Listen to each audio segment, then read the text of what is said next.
إن الحمد لله نحمده ونستعينه ونستغفره ونعوذ بالله من شرور أنفسنا ومن سيئات أعمالنا من يهده الله فلا مضل له ومن يضلل فلا هادي له وأشهد أن لا إله إلا الله وحده لا شريك له وأشهد أن محمدا عبده ورسوله صلى الله تعالى عليه وعلى آله وصحبه وسلم تسليما كثيرا أما بعد فقد قال الإمام البخاري رحمه الله تعالى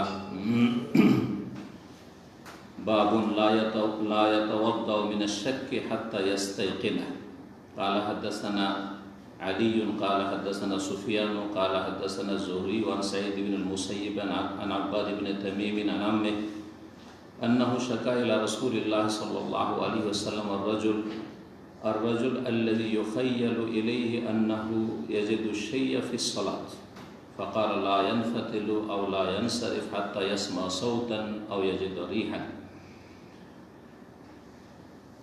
আল্লাহ রাব্বুল আলামিনের যাবতীয় প্রশংসা যে আল্লাহ রাব্বুল আলামিন আমাদেরকে পবিত্র রাখার জন্য, পবিত্র করার জন্য দ্বীনের এ সম্পর্কীয় বিধিবিধান পূর্ণরূপে নাজিল করেছেন। অসংখ্য সালাত এবং সালাম নাজিল পেয়ে মুহাম্মদুর রাসূলুল্লাহ সাল্লাল্লাহু আলাইহি ওয়াসাল্লাম প্রতি, যার মাধ্যমে এই বিষয়গুলি আমরা জানতে পেরেছি। আমাদের ধারাবাহিক আলোচনা সহিহুল বুখারী প্রতি জুমাবারে যে চলে আসছে, তার আজকে পর্ব হচ্ছে ওযু সম্পর্কে, আর পর্ব নম্বর 2। আজ 12ই রবিউল স্থানী 1442 হিজরি মোতাবেক 27শে নভেম্বর 2020। অধ্যায় নম্বর 4, হাদিস নম্বর 137, ইমাম বুখারী রাহিমাহুল্লাহ সহিহ বুখারী বলছেন বাবুন লা ইয়াতাওয়াদ্দাউ মিনাশ শাক্কি হাত্তা ইয়াস্তাইকিনা। এই অধ্যায় হচ্ছে যে সন্দেহের ভিত্তিতে কোনো ব্যক্তি উযু করতে যাবে না বা উযু করবে না বা উযু নবায়ন করবে না হাত্তা ইয়াস্তাইকিনা, যতক্ষণ পর্যন্ত তার ইয়াকিন না হবে বা নিশ্চিত না হবে যে আসলে উযু নষ্ট হয়েছে। উযু করবে না সন্দেহের ভিত্তিতে, তার মানে অলরেডি উযু আছে, উযু আছে আপনার আগে, এখন সন্দেহ হচ্ছে সেটা সালাতের ভিতরে হোক অথবা বাইরে হোক। জি, সালাতের ভিতরে হোক অথবা বাইরে হোক। বিশেষ করে আজকাল শীতকালে মাগরিব এশার মাঝখানে সাধারণত অনেকেই বা অধিকাংশ লোকে উযু করেন না। মাগরিবের উযু আছে, উযু আছে মানে আসল হচ্ছে যে উযু আছে। সন্দেহ হচ্ছে কি জানি উযু আছে কি নাই, না উযু করার কোনো প্রয়োজন নেই সন্দেহের ভিত্তিতে, সালাতের বাইরে। আর সালাতের ভিতরে বিশেষ করে যাদের গ্যাসের সমস্যা আছে, বায়ু নিঃসরণ বেশি হয়, তাদের এই সমস্যাটা বেশি হয়। আর এক শ্রেণীর লোকের সমস্যা হয় যাদের ওয়াসওয়াসার রোগ আছে, শয়তানি ওয়াসওয়াসা আছে, তাদের এই সমস্যাটি সেটা হচ্ছে যে কি জানি বায়ু নিঃসরণ হয়ে গেল, হাওয়া বেরিয়ে গেল, এরকম মনে হতে থাকে, সন্দেহ হতে থাকে। সন্দেহের ভিত্তিতে আপনি ওযু নবায়ন করতে যাবেন না।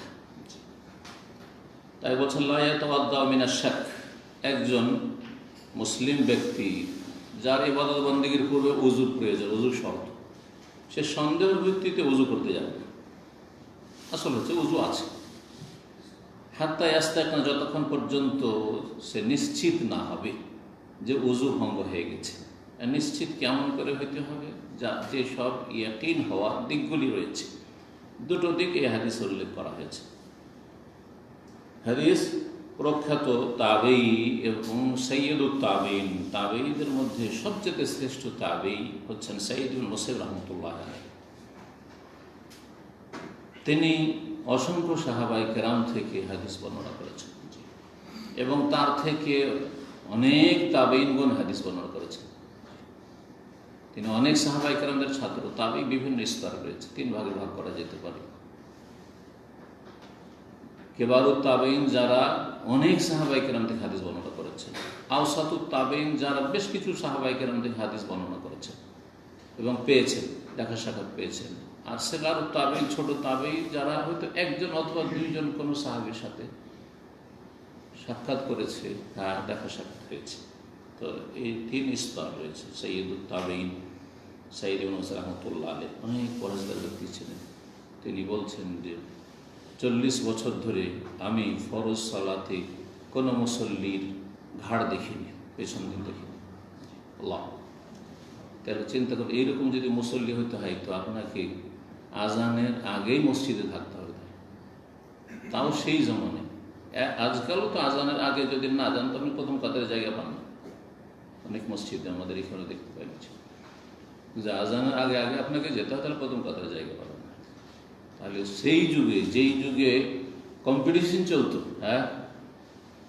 ইবাদত বন্দেগীতে, সেই যুগে তিনি 40 বছর কোনো মানুষের পেছনে দাঁড়াননি যে সালাত অবস্থায় ঘাড় বা পেছন দিক দেখতে পারেন।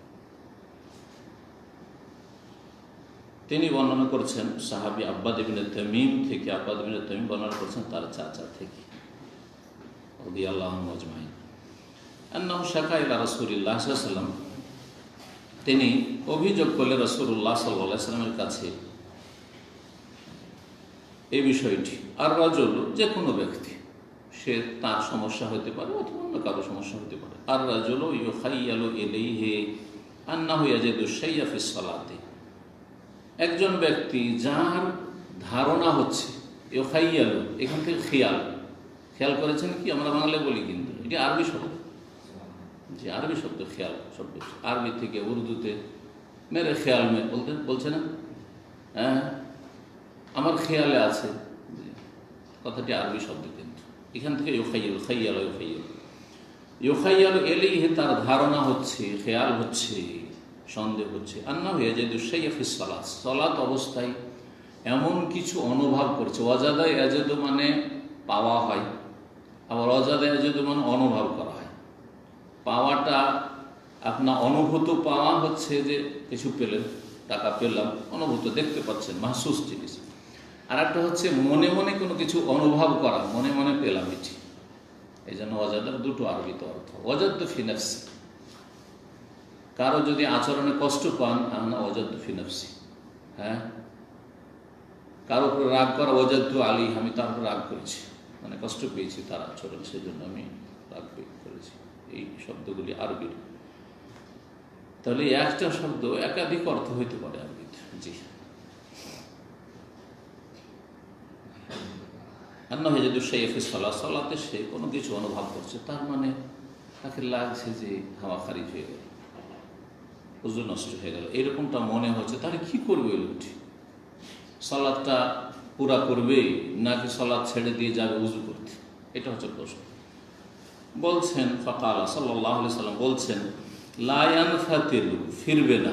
ইনফাতালা ইয়ানফাতিলু মানে ফিরা, আর লা ইনসারাফা ইয়ানসারিফু মানে ফিরা। জি, ফিরবে না দুটো শব্দ এখানে কেন নিয়ে এসছেন? এই জন্য নিয়ে এসছেন যে বর্ণনাকারীর সন্দেহ রয়েছে। বর্ণনাকারীর সন্দেহ, কোন একজন সাহাবী হোক বা তারপরে রাসূলুল্লাহ সাল্লাল্লাহু আলাইহি ওয়াসাল্লাম শব্দটা কি বলেছেন, শব্দটা আসলে লা ইয়ানসারিফু ছিল রাসূলুল্লাহ সাল্লাল্লাহু আলাইহি ওয়াসাল্লাম, না লা ইয়ানফাতিলু ছিল, শব্দের অর্থ এক। একে বলা হয় রিওয়ায়াত বিল মানা। মুহাদ্দিসিনে কেরামগণ ভাব অর্থ প্রকাশ করা জায়েজ বলেছেন। অর্থাৎ যে হাদিসগুলি আপনারা পড়ছেন বা মুখস্থ করছেন, জরুরি নয় যে প্রত্যেকটা শব্দ একবার হুবহু ওই শব্দটি রাসূলুল্লাহ সাল্লাল্লাহু আলাইহি ওয়াসাল্লাম বলেছেন। হতে পারে তার প্রতিশব্দ কিছু বলেছেন, প্রতিশব্দ বলেছেন, সেটা শব্দগুলি পুরোপুরি মুখস্থ রাখেননি সাহাবী অথবা তারপর তাবি। সাহাবী হয়তো ঠিক ওইভাবে বর্ণনা করেছেন, কিন্তু তারপরে কোনো বর্ণনাকারী বরং তার ভাব অর্থটা প্রকাশ করেছেন।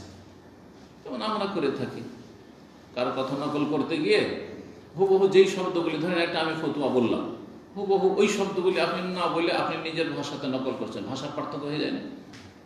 এটাকে রিওয়ায়াত বিল মানা বলা হয়। আর রিওয়ায়াত বিল আলফাজ, একটা শব্দ সহ বর্ণনা করা, আর একটা হচ্ছে অর্থটা শুধু বর্ণনা করা।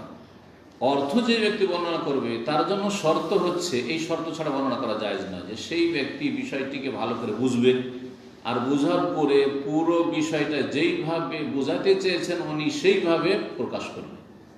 এমন কোনো ভাষাতে যদি প্রকাশ করে যাতে অর্থ পাল্টে যায়, তাহলে সে গুনাহগার হয়।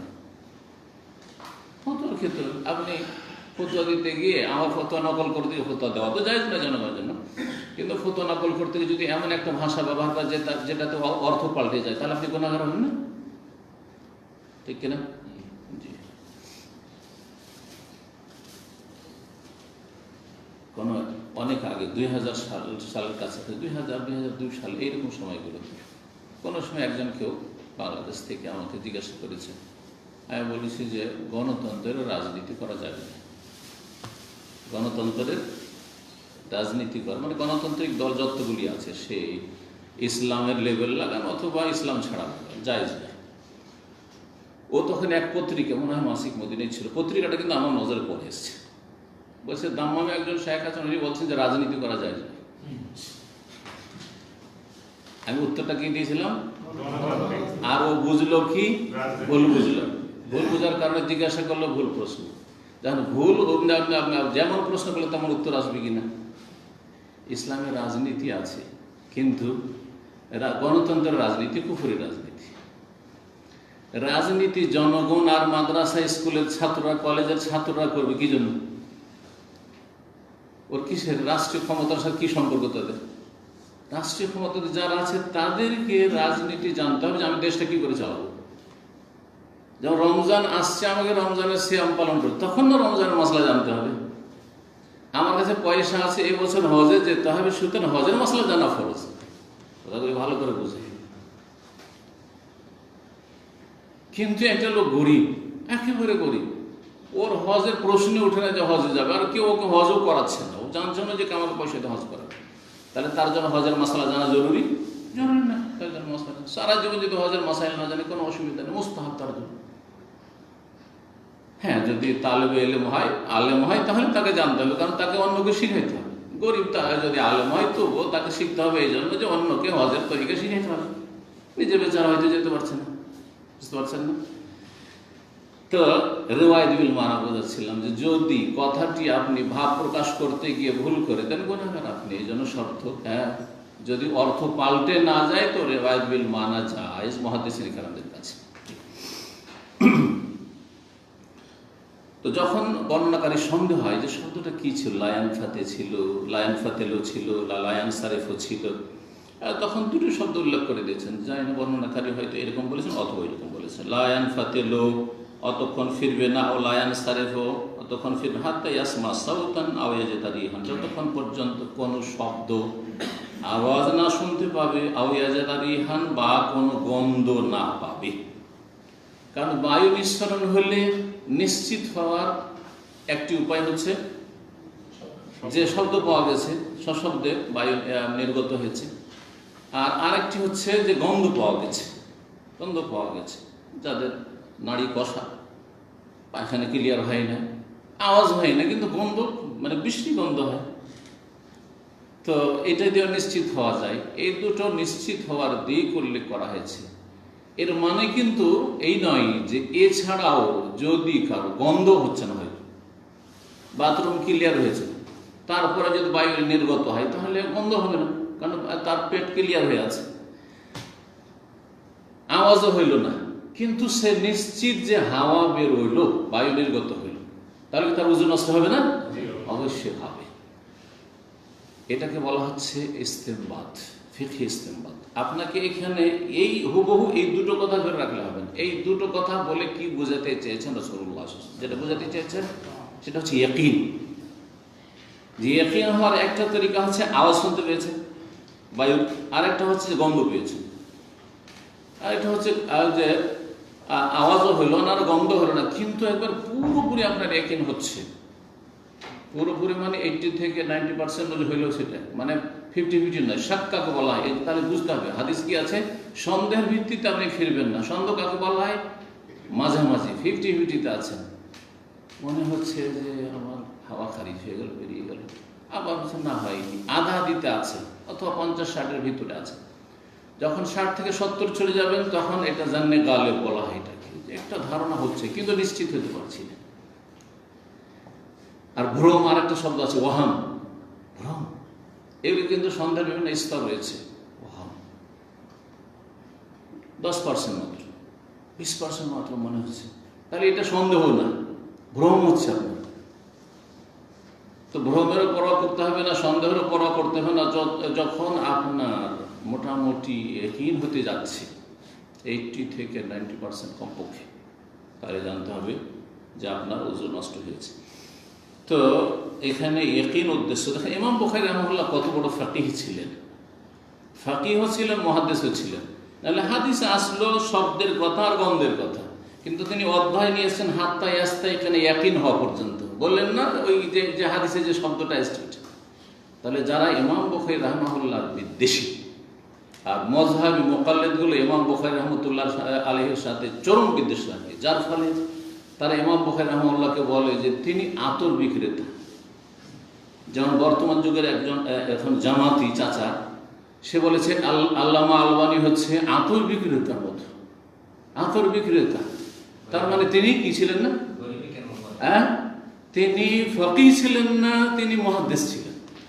এই কথাই তার পূর্বপুরুষরা কি বলেছে ইমাম বুখারী সম্পর্কে বলেছে। দেওবন্দে হাদিস পড়ায়, আর হাদিস যেহেতু নাকচ করতে হবে, আমল করবে না হাদিসের উপর, সেই জন্য কি বলে যে বুখারীতে আছে রাফুল ইয়াদাইন, কিন্তু ইমাম বুখারী ফকিহ নন, ফকিহ হচ্ছেন আবু হানিফা, ইমাম আযম। সুতরাং তাকলিদ করতে হবে কার? আবু হানিফার তাকলিদ করতে হবে। এইভাবে হাদিসকে জবাই করে তারা মযহাবী মুকাল্লিদরা। ইমাম বুখারী যদি ফকিহ না হবেন তাহলে কি করে নিয়ে আসলেন যে সন্দেহের ভিত্তিতে উযু করতে যাবে না হাত্তা ইয়াস্তাইকিন, যতক্ষণ পর্যন্ত ইয়াকিন না হবে। অবশ্যই তার যথেষ্ট ফিকহের জ্ঞান রয়েছে, ফিকহুল বুখারী ফি তারাজুমিহি। এইজন্য মুহাদ্দিসিন ইকরামগণ সহিহ বুখারীর ভাষ্য যারা লিখেছেন, আর অনেকেই লিখেছেন বড় বড় মুহাদ্দিসরা, ইমাম বুখারীর ফিকহ এবং জ্ঞানের গভীরতা দিন সম্পর্কে তার তরজমাতুল বাব মানে তার অধ্যায়গুলিতে আছে। এই অধ্যায়টাকে হাদিসের সাথে মিলান, দেখবেন যে কত বড় ফকিহ ছিলেন। আমিরুল মুমিনিন যখন ফিল হাদিস ছিলেন, হাদিসে ছিলেন, তখন আমিরুল মুমিনিন তিনি ছিলেন ফিকহেও। কারোর নামে মযহাব দাঁড়িয়ে গেলে তিনি ফকিহ হয়ে গেলেন, আর কারোর নামে মযহাব যদি না জন্মায় তাহলে তিনি ফকিহ হলেন না। এটি একটি ভ্রষ্টতা, ভ্রান্ত ধারণা। যুগের আবর্তন বিবর্তন এসব মযহাব কায়েম হয়েছে না আল্লাহর পক্ষ থেকে কায়েম হয়েছে, হ্যাঁ, না এটা শরীয়ত বলে কায়েম হয়েছে যে শরীয়তে এরকম নির্ধারণ আছে 4-এর একটা মযহাব হইতে হবে, কিচ্ছু নেই, কিচ্ছু নেই। তাদের ইজতিহাদ, তাদের ফতোয়াগুলি ফলোয়ার বেড়েছে। আজকাল দায়ী দুনিয়াতে মেলায় আছে, তিনি আছে না নেই? মেলা দায়ী আছে আলহামদুলিল্লাহ, প্রত্যেক ভাষার দায়ী আছে। কারো অনুসারী কম আছে, কারো অনুসারী বেশি আছে, হ্যাঁ, কারো শ্রোতা কম আছে, কারো শ্রোতা বেশি আছে, কারো থেকে ইস্তেফাদা ফায়দা বেশি পাচ্ছে, কারো থেকে কম পাচ্ছে, কিন্তু সবার থেকে যুগের আবর্তন বিবর্তনে কারো অনুসারীরা থেকে গেল, সেই দাওয়াত থেকে চালিয়ে গেল, কারো অনুসারীরা এক যুগের আবর্তন বিবর্তনে শেষ হয়ে গেল। এরকমটা হয়েছে। না হলে যেমন ইমাম আহমদ রাহিমাহুল্লাহর মযহাব ছিল, তখন তার সহপাঠী ইমাম ইসহাকের মযহাব ছিল, ইমাম আউজাঈর মযহাব ছিল, বিশাল এক অনুসারী, মানে বিশাল একটা সংখ্যা ছিল শাম দেশে। ইমাম আউজাঈর রাহমাতুল্লাহ মযহাবের আমল করতেন। ইবনে দাউদ জাহিরির মযহাব, জাহিরি মযহাবের অনুসারী ছিল অনেক। তো আশা করি বিষয়টি বুঝতে পেরেছেন। এক কথায় আবার আসল অধ্যায় আমাদের কি, যে কারো যদি ওযু আগে থেকে থাকে, সে সালাতের ভিতরে হোক অথবা সালাতের বাইরে হোক, আর সন্দেহ হচ্ছে যে ওযু আছে কি নেই, বিশেষ করে সালাত শুরু করার পরে শয়তানের ওয়াসওয়াসা বেশি নেই। সালাত শুরু করে তারপরে আপনার মানে চিন্তা শুরু হয়ে গেছে, আরে ওযু আছে কি নেই, সালাত তো শুরু করে দিলাম, লায়ানসারে ফিরবে না। কারণ আসল হচ্ছে তুমি সালাত কি যেন শুরু করেছ, ওযু আছে বলে শুরু করেছে। যতক্ষণ পর্যন্ত তোমার ইয়াকিন না হবে যে হ্যাঁ অমুক সময় আমার ওযুটা নষ্ট হয়েছে, ওযু ভঙ্গের কারণ হয়েছে, তখন তুমি সালাত অবস্থায় হলে ফিরে। যখন ইয়াকিন হয়ে গেছে না অমুক সময় আমি মোটের গোস্ত খেয়েছি, আমি তো মাগরিবের সময় না, আরে আমি তো আপনারা কি বলছে ওই সময় তো আমার বায়ু নির্গত হয়েছে মনে হচ্ছে, বা আমি তো বাথরুমে গেছিলাম, অনেক সময় হয় না এরকম। সালাতের ভিতরে মনে হচ্ছে, সাথে সাথে সালাত ছেড়ে দিয়ে আপনি বেরিয়ে পড়েন, হবে না আর সালাত। কারণ গত সপ্তাহের হাদিসে ছিল লা ইয়াকবালুল্লাহু সালাতা আহাদিকুম ইযা আহাদাসা হাত্তা ইয়াকুম ওয়া লা তুকবালু সালাতুন বিগাইরি তুহুর। ওযু ছাড়া সালাত হবে না যতবার পড়ে না। এখান থেকে একটা কায়দা নেওয়া হয়েছে। একটা সাবজেক্ট পড়া হয় আমাদের ইউনিভার্সিটিতে, সৌদি আরবে পড়া হয়, যারা উচ্চশিক্ষা লাভ করেন। আমাদের দেশে এরকম সাবজেক্টগুলো খুব পড়া কম হয়। উসুলে ফিকহ বলে একটা আছে, মোটামুটি কোনো রকম পড়া হয়, সামান্য। এখানে উসুল ফিকহটাও সুন্দর হয়। আর উসুল ফিকহের একটা ভাগ হচ্ছে আল কাওয়াইদুল ফিকহিয়া। আল কাওয়াইদুল ফিকহিয়া ফিকহি কায়দা কানুন, ফিকহি নীতিমালা। তার একটি নীতিমালা হচ্ছে আল ইয়াকিনু লা ইয়াজুলু বিশ-শাক। কারো যদি ইয়াকিন থাকে সেটা সন্দেহের ভিত্তিতে দূরীভূত হয় না। ইয়াকিন সন্দেহের ভিত্তিতে দূরীভূত হয় না যে কোনো ক্ষেত্রে।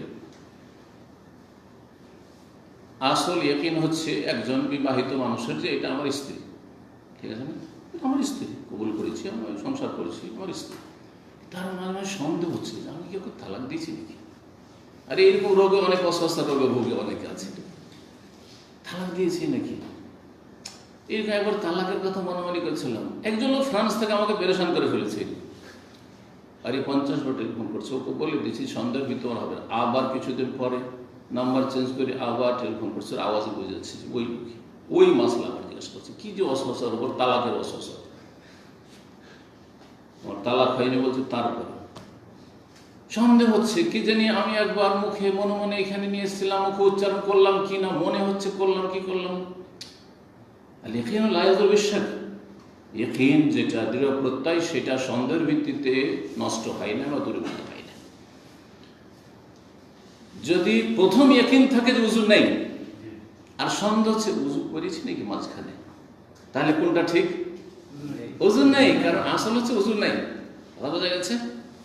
কিন্তু উযু আছে, এখন উযু গেল নাকি মাঝখানে এরকম সন্দেহ হচ্ছে, তখন আসল হচ্ছে যতক্ষণ নিশ্চিত না হবে না ততক্ষণ পর্যন্ত উযু আছে। আশা করি বিষয়টি বুঝতে পেরেছি।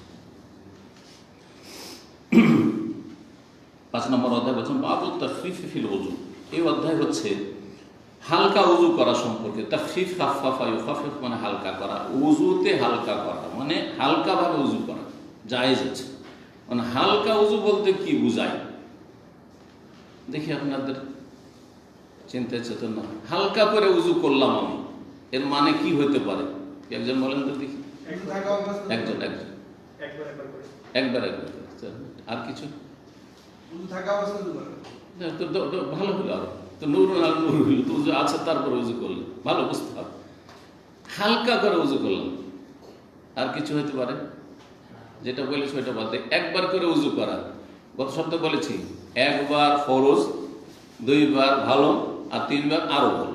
জি, আবার কিছু অঙ্গ একবার, কিছু অঙ্গ 2 বার, কিছু অঙ্গ 3 বার, জায়েজ আছে কি নাই? সেটাও জায়েজ আছে। একবার করে শুধু উযুর অঙ্গগুলি ধৌত করলেন, এটা হচ্ছে হালকা উযু।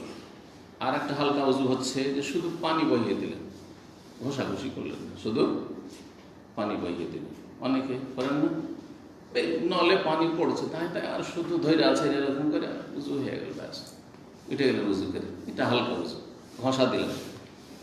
তৃতীয় হালকা উযু হচ্ছে যে অল্প পানি আছে। আমরা সফরে বাসে যখন যে সময়গুলো সফর করেছি মাঝে মধ্যে এক তো ঠান্ডার সময় আর নেই পানি কোথায়, বাথরুমে, বাকালার পানি কিনে একটা বোতল, চেতে বড় কত সেটা হবে 300 মিলি বা 330 মিলি বা কত থাকে, এতে উযু করা সম্ভব কিনা? হতে পারে, সম্ভব হতে পারে। 300-400 মিলিতে বা 500 মিলিতে উযু হতে পারে। সেটা কিভাবে? অল্প করে পানি নিয়ে ঘষা দেওয়া, অল্প পানি নিয়ে উযুর অঙ্গগুলিতে ঘষে ঘষে ভিজিয়ে নেওয়া, এটাও হালকা উযু। তাহলে হালকা উযু কয় রকমের হলো? 3 রকম। তো ইমাম বুখারী এই অধ্যায়ে এই 3টি অবস্থাকে শামিল। কেউ যদি মনে করে যে একবার করে আমি ধুইলাম তাও জায়েজ, কেউ যদি মনে করে যে আমি আপনার পানি বহিয়ে দিলাম শুধু তাও চলবে, কেউ যদি মনে করে যে আমি অল্প পানি আছে অল্প অল্প করে পানি নিয়ে শুধু ঘষে ঘষে ঘষে ভিজিয়ে দিলাম উযুর অঙ্গগুলি, সেটাও চলবে। রাসূলুল্লাহ সাল্লাল্লাহু আলাইহি ওয়াসাল্লাম আনুমানিক 600 গ্রাম বা 600 মিলি পানিতে উযু করতে। কানা রাসূলুল্লাহ ইয়াতাওয়াদ্দাউ বিল মুদ্দি ওয়া ইয়াগতাসিলু বিস-সা, এক মুদ পানিতে 600 গ্রাম পানিতে উযু করতেন। আর গোসল করতেন কিসে? 1 সা পানি, প্রায় 2.5 থেকে 3 কেজি বা 3 লিটার পানিতে কি করতেন? গোসল করতেন। কেমন গোসল হতো? তাহলে ওই রকমই গোসল, হালকা পানি ঢেলে শরীরে ঘষা দাও, অল্প করে পানি ঢেলে শরীরে ঘষা দাও, গোসল করা শরীর ভিজিয়ে না। ইবনে আব্বাস রাদিয়াল্লাহু তাআলা আনহু থেকে বর্ণিত, তিনি বলছেন যে আন্না নবী সাল্লাল্লাহু আলাইহি ওয়াসাল্লাম নামা, নবী সাল্লাল্লাহু আলাইহি ওয়াসাল্লাম একবার ঘুমিয়ে পড়লেন। হাত্তা নাফাখা, নাফাখা আনফাখা মানে ফুক দেওয়া হয় শাব্দিক অর্থ। এখানে নাফাখা ঘুমের অবস্থায়, নাফাখা মানে আপনার নাক ডাকা শুরু হলো। হ্যাঁ, নাক ডাকা শুরু, খাঁ খাঁ মনে হচ্ছে ফুক দিচ্ছে, তাই না? তো ওখান থেকে নাফাখা মানে নাক ডাকা হচ্ছে। সুম্মা সাল্লাহ, তারপর সালাত আদায় করলেন। রুব্বামা কালা, আর কখনো কখনো তিনি বলতেন, নামার জায়গায় বলতেন ইলতাজা। নামা মানে ঘুমিয়ে যাওয়া, নিদ্রা চলে আসা, আর ইস্তাজা মানে শুয়ে যাওয়া। শুয়ে যাওয়া আর ঘুমিয়ে যাওয়া কি পার্থক্য? পার্থক্য নেই? কি পার্থক্য আছে? হ্যাঁ, ঘুমিয়ে যাওয়া সেটা বসে হইতে পারে, শুয়ে হইতে পারে, ঘুম চলে এসছে, এক কথায় নিদ্রা চলে এসছে। আর শুয়ে যাওয়া মানে লম্বা হয়ে শুয়ে গেছেন, সে কাঁথে হোক আর চিতে হোক শুয়ে গেছেন, কিন্তু ঘুম নাও আসতে পারে। তো ইলতিজা মানে হচ্ছে শুধু শুয়ে যাওয়া, লম্বা হয়ে শুয়ে যাওয়া। হাত্তা নাফাখা, শুয়ে গিয়ে তার নাক ডাকা শুরু হয়ে গেছে। সুম্মা কামা, তারপরে দাঁড়ালেন, ঘুম থেকে উঠলেন। ফাসাল্লাহ, সালাত করলেন, মাঝখানে উজু করলেন না। কেন? রাসূলুল্লাহ সাল্লাল্লাহু আলাইহি ওয়াসাল্লাম ঘুমিয়ে যেতেন, আর তারপরে ঘুম থেকে উঠে আর উজু করতেন না। কেন? হ্যাঁ, কারণ রাসূলুল্লাহ সাল্লাল্লাহু আলাইহি ওয়াসাল্লামের চক্ষু শুধু ঘুমাতো, রাসূলুল্লাহ সাল্লাল্লাহু আলাইহি ওয়াসাল্লামের অন্তর ঘুমাতো না। কারণ অন্তর সবসময় আল্লাহ প্রস্তুত রাখতেন ওহী কবুল করার জন্য, ওহী সংরক্ষণ করার জন্য। ঘুমের অবস্থায় রাসূলুল্লাহ সাল্লাল্লাহু আলাইহি ওয়াসাল্লামের বহু সময় ওহী আসতো। যদি অন্তরটা ঘুমিয়ে যায়, তাহলে অচেতন, কিছু খোঁজ খবর রাখেন না, তাহলে ওহীগুলি যে অবতরণ করবে ওই সময় কি করে তিনি সংরক্ষণ করবেন, কি করে আয়ত্ত করবেন? কিছু কম বেশি হয়ে যেতে পারে। যেমন আমাদের ঘুম যখন গভীর থাকে, স্বপ্ন দেখি, স্বপ্ন দেখার পরে স্বপ্নগুলো কিন্তু কাটা ছিঁড়া হয়ে যায়। আরে একটা স্বপ্ন, খুব মজার স্বপ্ন আজকে দেখেছি, কিন্তু ভালো করে মনে নেই, বলি না মনে নেই। আবার কখনো কখনো ঘুমটা যেন ফ্রেশ। এই জন্য শেষ রাতের স্বপ্নটা কেন বেশি পছন্দনীয় এবং এর দাবিটা হয়ে থাকে, কারণ শেষ রাতে আপনার ঘুমটা মোটামুটি, যে গভীর ঘুম ছিল সে ঘুমের চাপটা চলে গেছে, পেটটা খালি হয়ে গেছে, তখন আপনার স্মৃতিশক্তিটা অনেকটা মজবুত হয়ে আছে। তাহলে স্বপ্ন যেগুলো দেখছেন সবগুলো কিন্তু শুরু থেকে শেষ পর্যন্ত মনে আছে।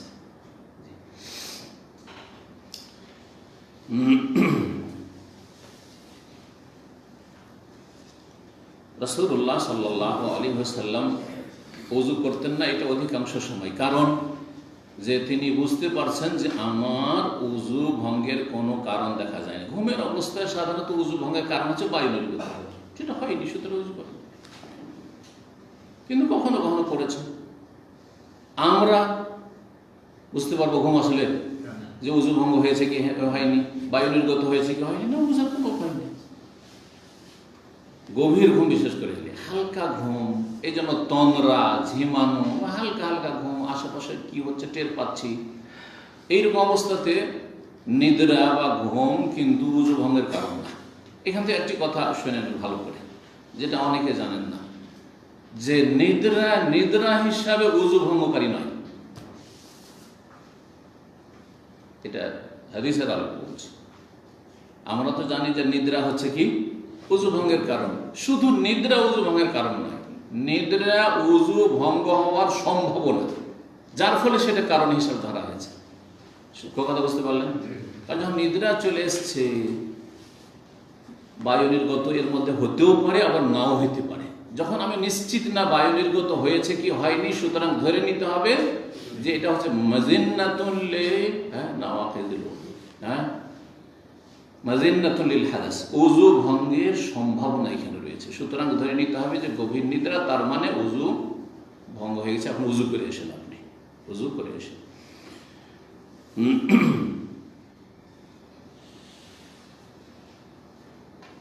ثم حدثنا به سفيان مرة بعد مرة عن عمرو عن قريب عن ابن عباس। বলছেন ইবনে আব্বাস রাদিয়াল্লাহু তাআলা আনহু قال بت عند خالة ميمونة ليلة, আমি আমার খালা মাইমুনার কাছে এক রাত আমি কাটিয়েছিলাম বা ঘুমিয়েছিলাম। বাতা ইয়াবিত মানে রাত কাটানো, কোথাও রাত্রি যাপন করা। ছোট ছেলে ছিলেন, 10-11 বছরের ছেলে, তো খালার কাছে থেকে যেতেন। কখনো কখনো খালার কাছে খালুর পালা থাকতো ওই দিন, সেই দিন তো এরকমই ছিল। ওই দিন নবী সাল্লাল্লাহু আলাইহি ওয়াসাল্লাম পালা ওখানে ছিল। ফাকামান নবী মিনাল লাইলি, নবী সাল্লাল্লাহু আলাইহি ওয়াসাল্লাম রাত্রে জেগে গেলেন, মানে বিছানা থেকে উঠলেন। ফালাম্মা কানা ফি বাদিল লাইলি, রাতের কিছু অংশ যখন ছিল, কামান নবী সাল্লাল্লাহু আলাইহি ওয়াসাল্লাম ঘুম থেকে উঠলেন। ফাতাওয়াদ্দা মিন শান্নিন মুআল্লাকিন উযুআন খাফীফান, নবী সাল্লাল্লাহু উযু করলেন একটি ঝুলন্ত মশক থেকে, হালকা উযু। একটা মশক যেটা ঝুলছিল, মশকগুলো তাহলে লটকা থাকতো। মশক দেখেছেন কেউ? না দেখেননি? দেখেছেন। কিসের হয়? চামড়া। কিরকম চামড়া হয়? হ্যাঁ, গোটা বকরি, গোটা বকরির চামড়া। বকরি, বকরা, দুম্বা যাই হোক না কেন, গোটা চামড়া গোটা গোটাটাই করে চামড়া খালিয়ে, আর তারপরে সেটা পরিশোধনের পরে যেটা বাকাত বলা হয়, সেটার পরে যাতে করে পানিতে ভিজলে আর গন্ধ হবে না, সরবে না। আর তারপরে তাতে পানিটা কি থাকে, পানিটা ঠান্ডা থাকে, ভালো থাকে। তো আর আগে বহন করার ক্ষেত্রে সুবিধা হয় বাহনের ওপর, বা নিজেও নিয়ে যেতে। তো আরবরা ওই মশকে পানি রাখত। মশকের একটা বড় মুখ রয়েছে গলার দিকে, বকরি ছাগলের চামড়া দিয়ে যেটা গলা, সেটা বড় মুখ। আর একটা ছোট মুখ থাকতো পায়ের দিক থেকে, একটা পায়ের দিক থেকে একটু একটু করে পানি পড়বে, ওইখান থেকে পানি খান। ওই দিকটা খুলে দিলেন, বাঁধা আছে, খুলে দিলেন, পানি খান, অল্প করে পানি পড়বে। যেমন বেশি করে পানি ঢালতে হবে, তবে গলার দিক থেকে পানি ঢালবে। এই হচ্ছে মশক। তো মশক ঝোলা ছিল, সেখান থেকে রাসূলুল্লাহ সাল্লাল্লাহু আলাইহি ওয়াসাল্লাম কি করলেন? হালকা উযু করলেন। এই হালকা উযুর তিনটি যে কোনো একটি হইতে পারে। হালকা উযু একবার একবার করে ধরলেন, অথবা শুধু এরকম করে ধরলেন আর মশক থেকে পানি পড়ছে, বয়ে নিলেন, অথবা অল্প করে ঝুরঝুর করে পানি পড়ছে, আর সেই পানি দিয়ে শুধু ঘষা দিয়ে অল্প পানি ব্যবহার করলেন। ইউখাফফিফুহু আমরুন ওয়া ইউকাল্লিলুহু, এই যে হালকা উযু করলেন, বলছেন আমর রাহমাতুল্লাহ আলাইহি, যে আমরিন আন কুরাইব, কুরাইবের ছাত্র, তিনি সেটাকে হালকা করে দেখাচ্ছিলেন এবং অল্প করে দেখাচ্ছেন, মানে অল্প অল্প পানি নিয়ে উযু করার কথা, দুটো শব্দ ব্যবহার করেছেন।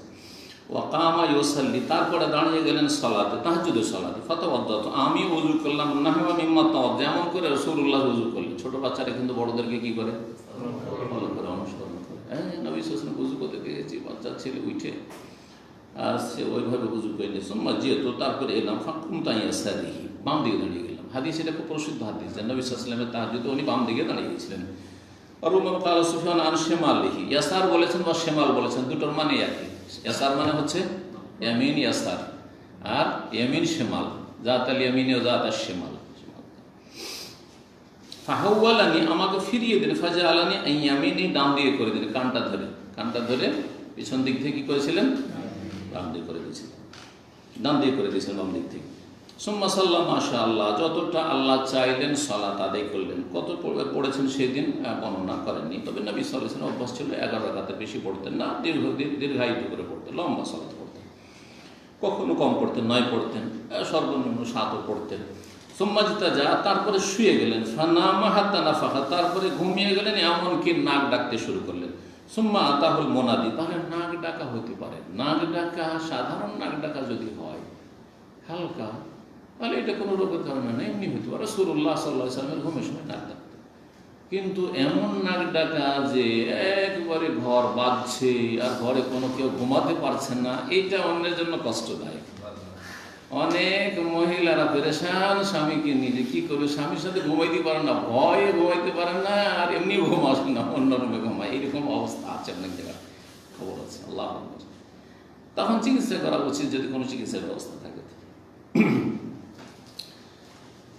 এমনিতে হালকা আপনার নাক ডাকা, অথবা যখন বেশি ক্লান্তি রয়েছে, ক্লান্তির কারণে কারো কারো নাক ডাকে, এটা কোনো আইব নয়, দোষ নেই। রাসূলুল্লাহ সাল্লাল্লাহু আলাইহি ওয়াসাল্লাম হালকা নাক ডেকেছে।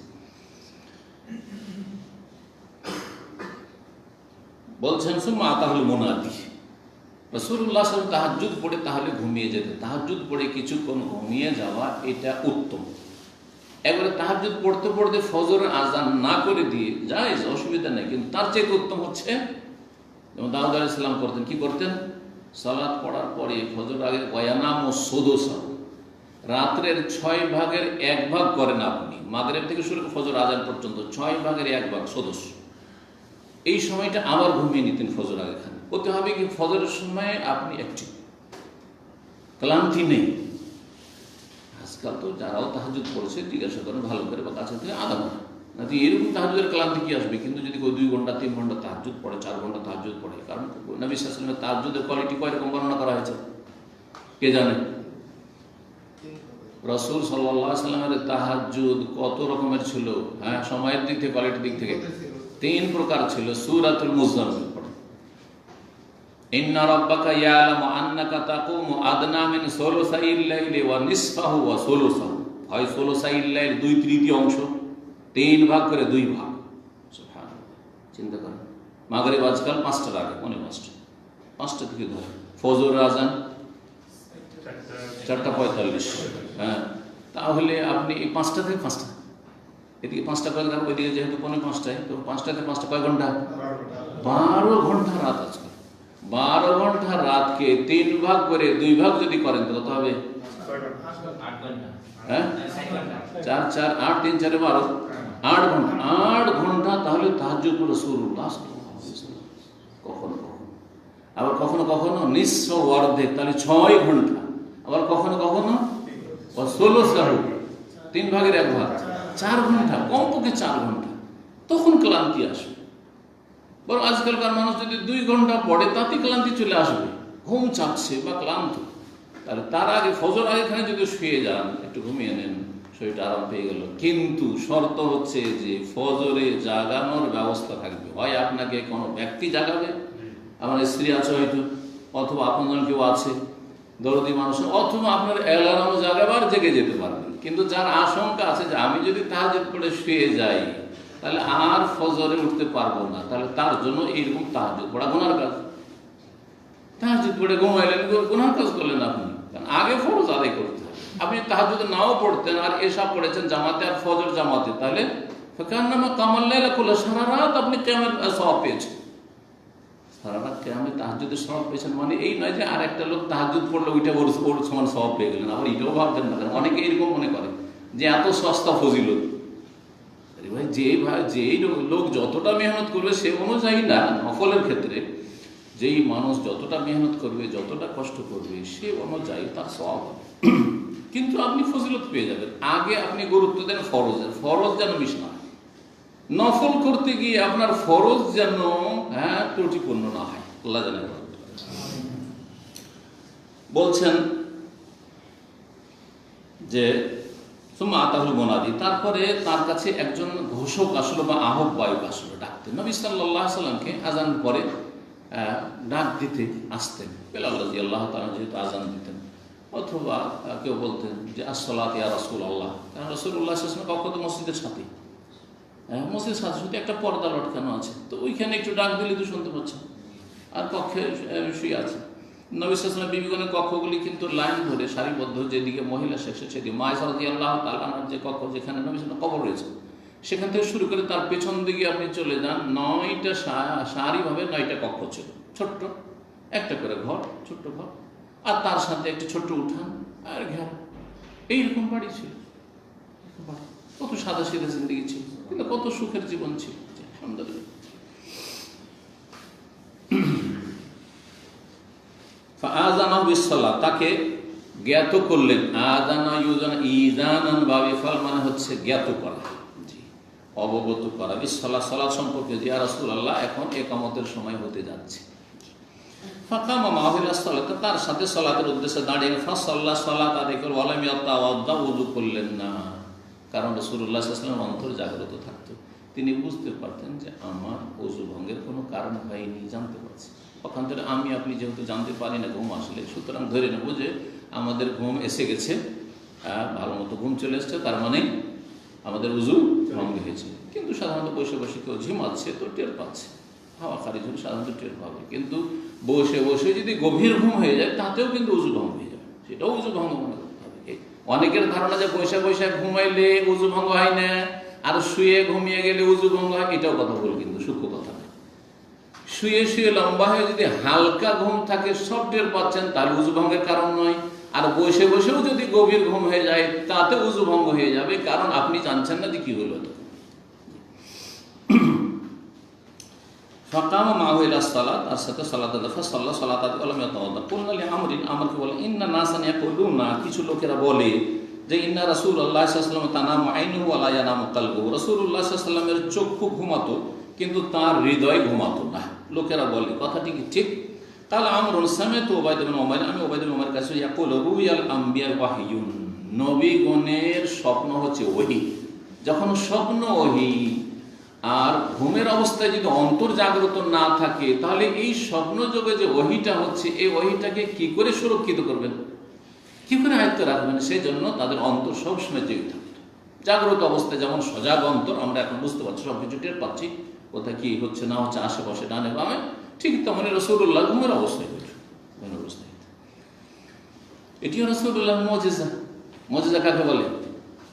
অলৌকিকত্ব, অসাধারণ কিছু, যেটা সাধারণত হয় না। তো মুজিজা এগুলো হাজার হাজার রাসূলুল্লাহ সাল্লাল্লাহু আলাইহি মুজিজা ছিল, এরকম মুজিজা আছে। রুয়াল আম্বিয়া ওয়াহিয়ুন, নবীগণের স্বপ্ন হচ্ছে ওহী। সুম্মা কারা, আর তারপরে দলিল হিসেবে নবীগণের স্বপ্ন যে ওহী, এর দলিল হিসেবে ইব্রাহিম আলাইহিস সালামের স্বপ্ন ওহী ছিল। এই আয়াত পেশ করছেন। ইব্রাহিম আলাইহিস সালাম স্বপ্নে দেখছেন যে নিজের ছেলেকে জবাই করছেন। নিজের ছেলে কি করছেন? জবাই করছেন। এটা কোরআনের ভাষা, কিন্তু আমাদের দেশে এই ফার্সি ভাষা থেকে কেসাসুল আম্বিয়া যে অনুবাদ হয়ে গেছে, তাতে এমন জালিয়াতি আছে। তাতে কি আছে? দুটো রিওয়ায়াত আছে, দুটো মিথ্যা। একটা হচ্ছে যে ইব্রাহিম আলাইহিস সালামকে আল্লাহ স্বপ্নে দেখাচ্ছেন, হ্যাঁ, যে তুমি তোমার প্রিয় বস্তুকে কি করো? কোরবানি করো। আরে এরকম হুকুম না, হুকুমের কথা করার নেই। তখন তিনি 100টি করে 3 দিন স্বপ্ন দেখলেন, 300টি উট জবাই করলেন। এটা একটা রেওয়ায়াত।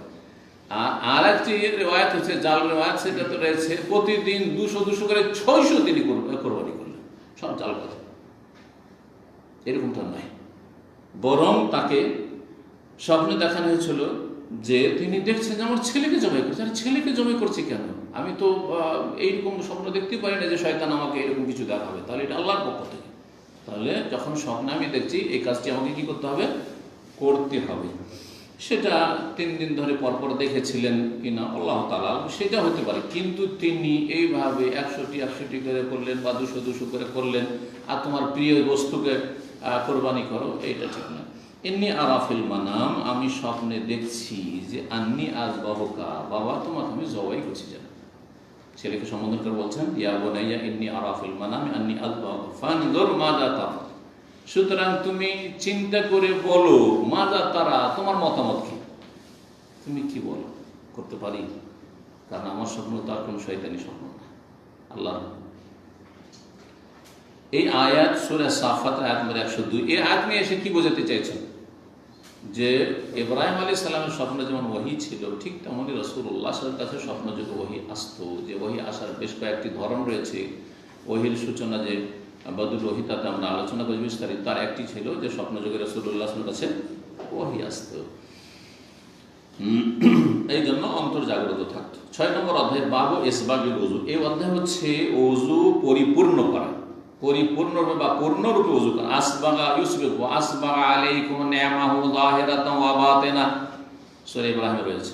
আল্লাহ রাব্বুল আলামিন তোমাদের উপর পরিপূর্ণরূপে তার প্রকাশ্য গোপনীয় নিয়ামত তোমাদেরকে ঢেলে দিয়েছেন, দান করেছেন। তো ইসবাগ মানে হচ্ছে পরিপূর্ণ করা। তো ওযুর ইসবাগ কি? ওয়াকালা ইবনে ওমর, আব্দুল্লাহ ইবনে ওমর রাদিয়াল্লাহু তাআলা আনহু বলেন, ইসবাগুল ওযু আল ইনকা, ওযু পরিপূর্ণ করার একটি ব্যাখ্যা হচ্ছে, যে ব্যাখ্যাটি উনি করেছে, সেটা হচ্ছে ইনকা, একবারে পরিষ্কার পরিচ্ছন্ন করা। শুধু পানি বহিয়ে দেওয়া নাই, পানি ওযু রঙের উপর ঢালার পরে বা বহিয়ে দেওয়ার পরে তারপরে ঘষা দিয়ে পরিষ্কার পরিচ্ছন্ন করা। কোনো জায়গায় ধুলো বালি ময়লা থাকে, কোনো আপনার জীবাণু থাকতে পারে, ঘষা থাকে।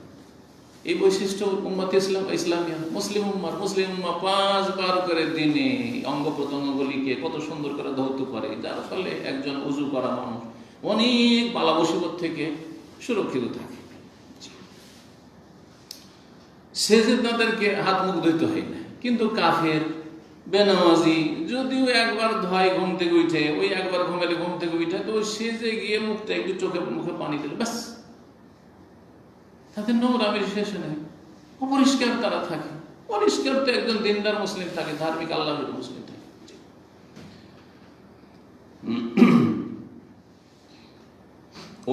ওজুর তাহলে পরিপূর্ণতা একটা দিক এখানে বলা হলো পরিষ্কার পরিচ্ছন্ন করা, আর একটা দিক হচ্ছে 3 বার করে উজু করা হচ্ছে পূর্ণরূপে উজু করা, 3 বার করে উজু করা হচ্ছে পরিপূর্ণ করা। এই দুটি অর্থ ওলামারা দিয়েছেন। আবু হুরায়রা রাদিয়াল্লাহু তাআলা আর একটা অর্থ নিতেন, সেটা হচ্ছে উজুর অঙ্গগুলি লম্বা চওড়া করে ধোয়া। গত সপ্তাহে বলেছিলেন জি এতালা।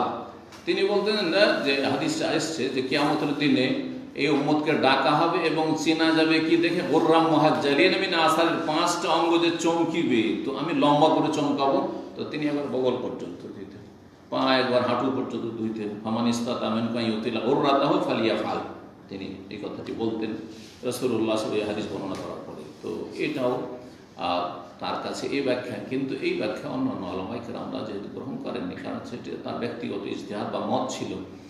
আপনার উজুর অঙ্গগুলি একবার বেশি করে ধুবেন এমন না, তবে নিশ্চিত অবশ্যই হবেন। এমন নয় যে আপনি বর্ডার পর্যন্ত ধুলেন আর সন্দেহ থেকে গেল আর কোনো একটি জায়গা, কারণ এই হাড়হাড্ডির নিচে অনেক সময় শুকনো থেকে যায়, বোঝা যায় না। এইরকমই টাকনা উঁচা নিচা হয়ে আছে, ওই জায়গাগুলি যদি আপনি কনফার্ম না হন তো অনেক সময় শুকনা থেকে যেতে পারে, তাহলে উজুই হবে না। পরিপূর্ণ উজু করা। ইবনে আব্বাস রাদিয়াল্লাহু তাআলা আনহুমার আপনার আজাদকৃত বা স্বাধীনকৃত গোলাম ছিলেন কুরাইব, তিনি ওসামা বিন যায়েদ রাদিয়াল্লাহু তাআলা আনহুমা থেকে বর্ণনা করছেন বা আনহু থেকে বর্ণনা আন্নাহু সামিআ ইয়াকুল, তিনি বলছেন দাফা রাসূলুল্লাহ মিন আরাফাতা, রাসূলুল্লাহ সাল্লাল্লাহু আলাইহি ওয়াসাল্লাম আরাফা থেকে প্রত্যাবর্তন করলেন বা রওনা হলেন। দাফা ইয়ারফা মানে রওনা হওয়ার অর্থ এখানে রয়েছে।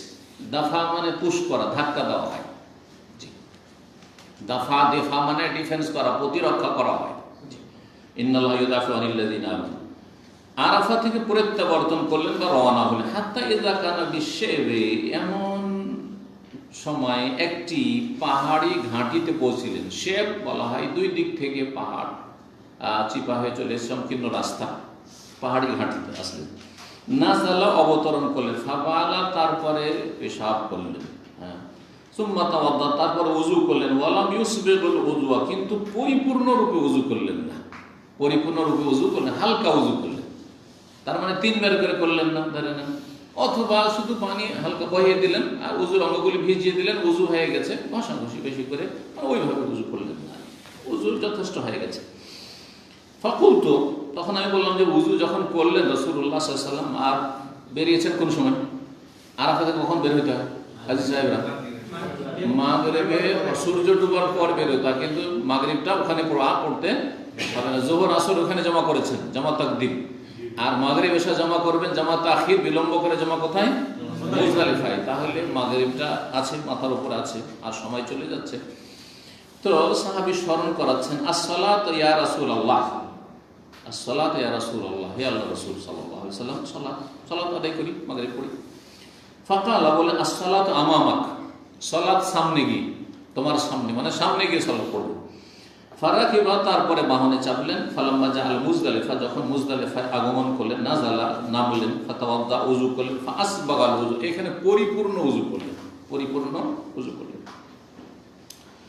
সুম্মা উকিমাতিস সালাতু, তারপরে সালাত কায়েম করা, সালাতের ইকামত দেওয়া হলো, সালাতের ইকামত দেওয়া হলো। তাহলে বোঝা গেল যে সালাতে কি করতে হবে?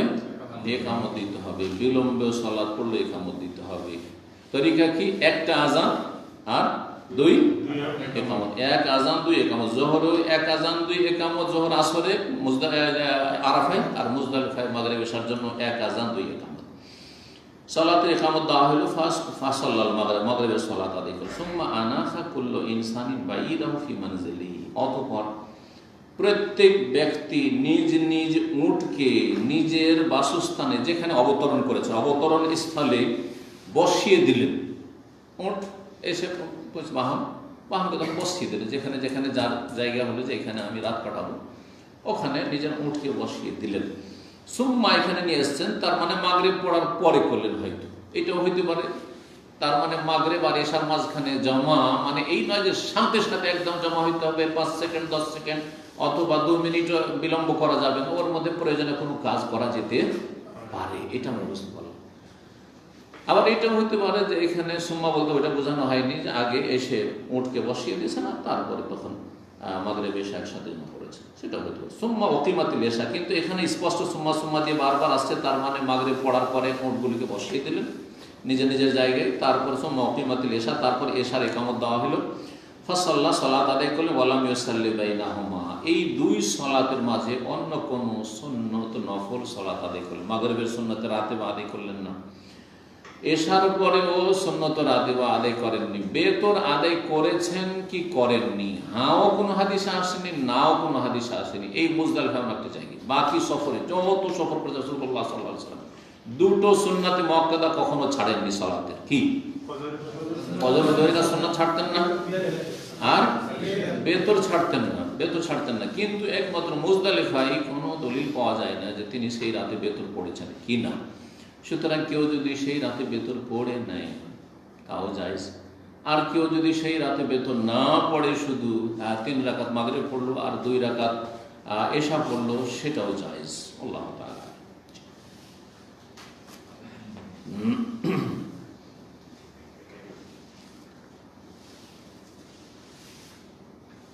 7 নম্বর অধ্যায় বলছেন বাবু গাসলিল ওয়াজহি বিল ইয়াদাইন মিন গারফাতি ওয়াহিদা। এই অধ্যায় হচ্ছে 2 হাত দিয়ে মুখমণ্ডল ধৌত করা সম্পর্কে। মিন গারফাতি ওয়াহিদা, 1 অঞ্জলি পানি নিয়ে। 1 অঞ্জলি পানি নিলেন আর তারপরে পানিটাকে 2 হাতে করলেন আর তারপর এইভাবে দিয়ে মুখমণ্ডল পুরো চেহারাটা ধুলেন। পানিটা নেবেন 1 অঞ্জলিতে, তাহলে অল্প পানি নিলেন। আর সেই পানিটাকে নিয়ে আর এক হাতের সাথে মানে আর একটা হাতকে ভেজালেন, আর তারপরে এই 2 হাতে করে তারপরে যদি মুখমণ্ডলে দেন তাহলে গোটা মুখমণ্ডলটা ধুইতে সুবিধা হবে। এই জন্য 2 হাত দিয়ে রাসূলুল্লাহ সাল্লাল্লাহু আলাইহি ওয়াসাল্লাম মুখমণ্ডল ধৌত করতেন।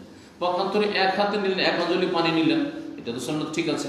কিন্তু সেটা দিয়ে যদি এইভাবে অনেকে উযু করে, কিন্তু এই হাতে লাগায় না, ওতে ওই 1 অঞ্জলি পানি দিয়ে পুরো চেহারা ধোয়াটা কষ্টকর। পুরো চেহারা এদিকেও পানি পৌঁছান, এদিকেও পানি পৌঁছান, কষ্টকর। সেই জন্য 2 হাতে করবেন পানিটা, তারপরে এইভাবে পানিটা দেবেন। এই কথাটাই বলছেন। 140 নম্বর হাদিস। হাদিস বর্ণনা করছেন ইবনে আব্বাস রাদিয়াল্লাহু তাআলা আনহুমা। তিনি বলছেন আন্নাহু তাওয়াদ্দা, তিনি ওযু করলেন। ফাগাসালা ওয়াজহাহু, মুখমণ্ডল ধৌত করলেন। আখাযা গারফাতাম মিন মাইন, পানির 1 অঞ্জলি পানি দিলেন। তা দিয়ে কুলি করলেন, গড়গড়া কুলি করলেন এবং নাকে পানি দিলেন। তাহলে 1 অঞ্জলি পানি নিয়ে এমনভাবে করবেন, এটা হচ্ছে বেশি সহিহ সুন্নাহ। সেটা হচ্ছে যে মুখে নেবেন কিছুটা আর কিছুটা নাকে দেবেন। 1 অঞ্জলি দিয়ে একবারেই কুলি এবং নাকে পানি দেওয়া, ইস্তিনশাক দুটোই করবেন। সুম্মা আখায, ইস্তিনশাক মানে নাকে পানি টানা, আর ইস্তিনসার মানে তারপরে নাকটা ঝেড়ে পরিষ্কার করা। গড়গড়া মানে একটু বাড়াবাড়ি করা। আমাদের সে লোকেরা গড়গড়া মানে মনে করে যে মুখে পানি করতে হবে, না, একটু মুখে পানি দিয়ে মজমাদার আসল অর্থ হচ্ছে মজমাদ মানে ইদারাতুল মা ফি দাখিলিল ফাম, পানিটাকে ঘোরানো মুখগহ্বরে, মুখের ভিতরে পানিটা যে ঘোরালেন, এটাই মজমাদা হয়ে গেল।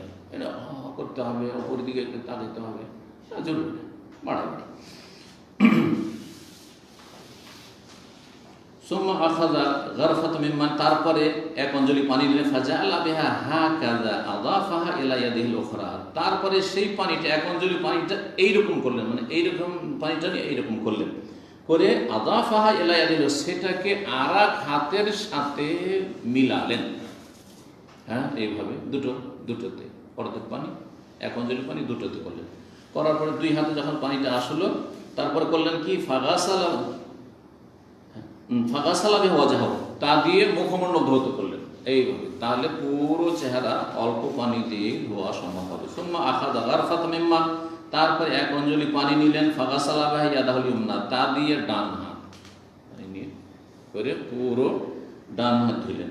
সুম্মা আখাযা গারফাতাম মিন মা, তারপরে 1 অঞ্জলি পানি নিলেন। ফাগাসালা বিহি ইয়াদাহুল ইউসরা, তারপরে বাম হাত ধুলেন। সুম্মা মাসাহা বিরাসি, তারপরে নিজ মাথা মাসহ করলেন। এখানে যে হাতগুলি ধুইলেন 3 বার করে কিন্তু আসলো না হাদিস। তাহলে বোঝা গেল যে সর্বনিম্ন একবারও যদি কেউ করে, হয়তো রাসূল একবারই করেছেন, কখনো কখনো 3 বারও করেছেন, 2 বারও করেছেন। এই হাদিসগুলি বিস্তারিত তিরমিজিতে অন্যান্য কিতাবে এসছে। তাওয়াজ্জা রাসূল মারাতান মারাতাইন, তাওয়াজ্জা সালাস মারাত, সব এসছে হাদিস। সুম্মা আখাযা গারফাতাম মিন মাইন, তারপরে 1 অঞ্জলি পানি নিলেন। ফারাশা আলা রিজলিহিল ইউমনা হাত্তা গাসালা, তারপরে ডান পায়ের ওপর বহিয়ে দিলেন। ডান পায়ের উপর কি করলেন? রাস্সা মানে ছিটিয়ে দেওয়া হয়, আর রাস্সা মানে হালকা প্রবাহিত করা। যেহেতু পানি হালকা, বহিয়ে দেওয়া, এখানে প্রবাহিত করার উদ্দেশ্য রয়েছে। এই না যে পানি শুধু ছিটিয়ে দেওয়া, এরকম না।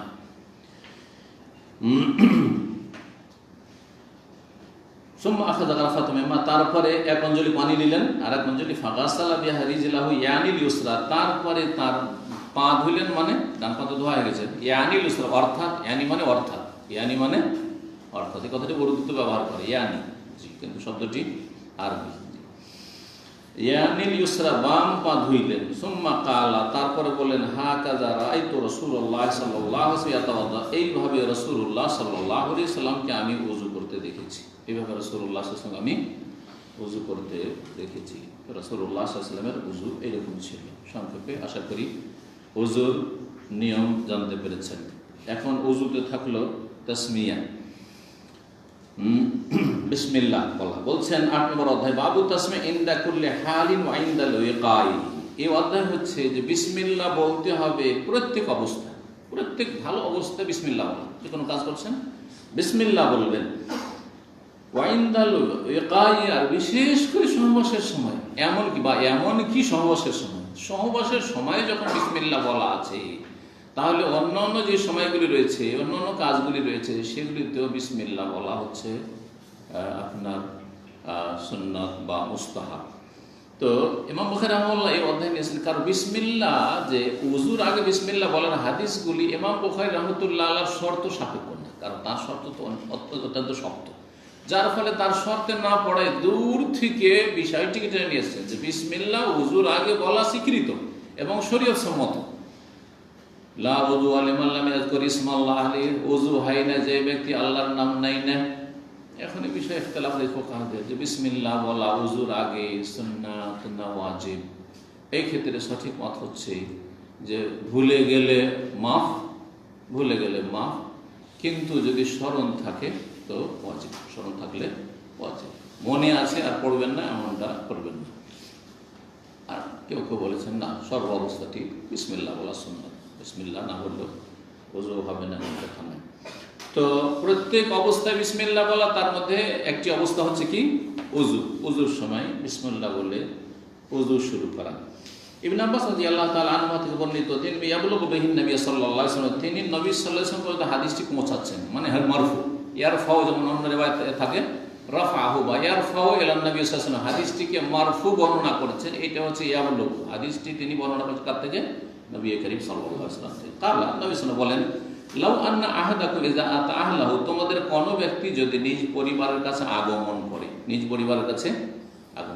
তাহলে পুরুষদেরকে, বিশেষ করে হাদিসে কি বলা হচ্ছে, পুরুষদেরকে যখন সহবাসের ইচ্ছায় স্ত্রীর কাছে আগমন করবে, কালা বলবে বিসমিল্লাহ, আল্লাহর নামে শুরু। বিসমিল্লাহ মানে আশরা ওয়া আবদাউ বিসমিল্লাহ, আল্লাহর নামে শুরু করছি। এমন একটা শব্দ এখানে উজ্জ্বল রয়েছে যেটাতে যে কোনো জায়গায় ফিট, আবদা বিসমিল্লাহ, আশরা বিসমিল্লাহ, অথবা যেই কাজটি শুরু করছেন সেই অনুপাতে সেখানে একটি ফেল বা ক্রিয়া উজ্জ্বল রয়েছে। সুতরাং যখন খাওয়ার আগে বিসমিল্লাহ বলছেন, করলো বিসমিল্লাহ, পান করার আগে বলছেন আশরা বা বিসমিল্লাহ, আতাওয়াদ্দা বিসমিল্লাহ, বলবেন না, ওখানে উজ্জ্ব আছে আর কি, মনে করে আবার বোঝাচ্ছি। সহবাসে যাচ্ছেন তখন জামে বিসমিল্লাহ, জি, বিসমিল্লাহ আল্লাহর নামে শুরু করছি। আল্লাহুম্মা, হে আল্লাহ, জান্নিবনা শাইতানা, আমাদেরকে দূরে রাখো শয়তান হতে। জান্নিবনা মানে আমাদেরকে দূরে রাখো, কার থেকে? শয়তান থেকে দূরে রাখো। ওয়া জান্নিবিশ শাইতানা মা রাযাকতানা, আর শয়তানকে দূরে রাখো মা রাযাকতানা, ওই সব সন্তান সন্ততি হতে যা আমাদেরকে তুমি রিজিক হিসাবে দান করো বা দান করবে। অর্থাৎ আমাদেরকে শয়তান অনিষ্ট থেকে রক্ষা করো, শয়তানকে দূরে রেখে, আর শয়তান থেকে আমাদেরকে দূরে রেখে, শয়তান যেন আমাদের ক্ষতি না করতে পারে, স্বামী স্ত্রী। আর আমাদেরকে যে রিজিক দেবে, রিজিক মানে কিন্তু বাংলা ভাষার রিজিক হচ্ছে টাকার পয়সা, খাবার, ভাত রুটি খাদ্য আর টাকা পয়সা। আল্লাহ অনেক রিজিক দিয়েছে ভাই, কিন্তু 80 বছর বেঁচে আছে, এটাকে রিজিক মনে করেন না। এটা আপনার রিজিক। কথা বোঝা গেছে? মাশাআল্লাহ, এলেম দিয়েছে, আলহামদুলিল্লাহ। আল্লাহ আমাদেরকে টাকা না দিয়ে এলেম দিয়েছে, আলহামদুলিল্লাহ। যেটুকু আমার রিজিক, উত্তম রিজিক হচ্ছে ইলমান নাফিআ। কাউকে আমলের আল্লাহ তৌফিক দিয়েছে, তাকওয়া পরহেজগার দিয়েছে। রিজক মানে, আর রিজক মানে আল হায্য ওয়া নসিব। রিজকের শাব্দিক অর্থ হচ্ছে মানুষের ভাগ, নসিব, যার যেটা ভাগে পড়েছে সেটা হচ্ছে তার রিজিক। সৌদি আরবে থাকছেন, এটা রিজিক। আপনি মাশাআল্লাহ এতটি উমরা করলে, এটা আপনার রিজিক। এতবার হজ করলে, এগুলো সব রিজিক আপনার। তো রিজিক মানে শুধু টাকা পয়সা নয়, বা খাদ্য পানীয় বস্তু নয়। তো রিজিক, ছেলে মেয়ে রিজিক। ছেলে মেয়ে কি রিজিক? মা রাযাকতানা, যে আমাদেরকে রিজিক দিয়েছো বা দেবে, সেগুলি থেকেও জান্নাব সেই শয়তানকে দূরে রাখো, যাতে শয়তান আমাদের ছেলে মেয়েদের ক্ষতি না করতে পারে। কোন দিক থেকে? সব দিক থেকে। দিনের দিক থেকে তাদেরকে যেন বেদিন, ফাসে, গুনাহগার, পাপিষ্ট না বানিয়ে দিতে পারে, গোমরা না করতে পারে। আর দুনিয়ার দিক থেকে শারীরিকভাবে ক্ষয়ক্ষতি না করতে পারে, আক্রমণ না করতে পারে। তো দিন দুনিয়ার সার্বিক দিক থেকে শয়তানকে দূরে রাখো। মা রাযাকতানা, এই মাফউল সানি, মা রাযাকতানা, যা আমাদেরকে তুমি রিজিকে দিয়েছো বা দেবে, তা হতে শয়তানকে দূরে। ফাকুযিয়া বাইনাহুম ওয়ালাদুন, আর তারপরে তাদের মাঝে যদি আল্লাহর চূড়ান্ত ফয়সালা হয়, সন্তান সন্ততি, ওয়ালাদ মানে ছেলে মেয়ে দুটোই। কিন্তু বর্তমান আরবরা ওয়ালাদ শুধু ছেলে সন্তানকে বলে, কিন্তু আরবিতে ওয়ালাদ, ইউসিকুমুল্লাহু ফি আওলাদিকুম, আওলাদ লিযাকারি মিসলু হাযিল, তাহলে আওলাদ যাকার হয় আর উনসা হয়। ইবন মানে ছেলে সন্তান, আর বিনত মানে মেয়ে সন্তান, কন্যা সন্তান। বাকি ওয়ালাদ ছেলে মেয়ে দুটোকে বলা হয়। ফাকুযিয়া বাইনাহুম ওয়ালাদুন, যদি উভয়ের মাঝে চূড়ান্ত ফয়সালা করা হয় আল্লাহর পক্ষ থেকে, ওয়ালাদ ছেলে মেয়ে, লাম ইয়াদুররুহু, শয়তান তার কোনো ক্ষতি করতে পারবে না। কি করলেন? যদি এই দোয়া পড়ে মিলিত হয়, সহবাস করে। এই দোয়া মূলত বাহ্যিক হাদিস বলছে পুরুষের, কিন্তু তার সাথে স্ত্রী যদি পড়ে নেন, যেহেতু সহবাস তো দুই পক্ষ থেকে হচ্ছে, তো আল্লাহ তাআলা আলাম, মনে করি সেটা ভালো। আজকে এখানে আলোচনায় শেষ করি। ইনশাআল্লাহ তাআলা আগামী সপ্তাহে বাকি আলোচনা করা যাবে। জাযাকুমুল্লাহু খাইরান ওয়া সাল্লাল্লাহু আলা নবিয়িনা মুহাম্মদ ওয়া আলা আলিহি ওয়া সাহবিহি আজমাইন।